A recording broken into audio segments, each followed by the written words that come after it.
أهلا بكم من جديد. منذ عامين والسوريون لا يعرفون النوم على وقع القذائف والقصف المتواصل، فيما يشخص التلفزيون الرسمي بالأمس الأزمة بأنها ناجمة عن الأرق وربما الشخير.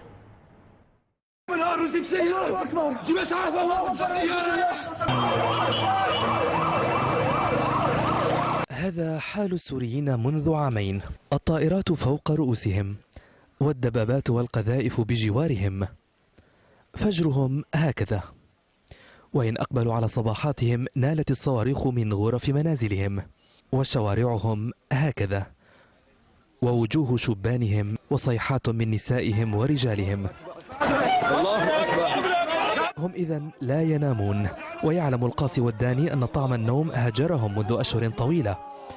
فجأة وبعد تأخر طويل يقرر التلفزيون الرسمي السوري أن يبحث علاج المشكلة. يمشي رياضة كذا، يحافظ على يحترم حاجة الإنسان الذكي، هو اللي يهتم بصحته أكثر شيء، فالنوم هي حاجة للجسد. وأرق السوريين تعالجه نصائح الأطباء حصرا، وبالتالي لازم كل إنسان يحاول يحصل على قدر كافي من النوم كل يوم.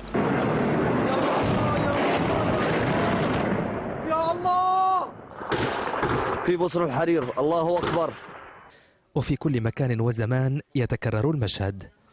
نعود للتلفزيون الحكومي السوري بالأمس القريب، تجاهل رعب البراميل المتفجرة على الأطفال وضررها المدمر على البشر والحجر، محذرا فقط الله أكبر من أصوات الشخير. الأسباب البسيطة للشخير إنه الواحد لما بيكون نايم على ظهره وجهه للسقف.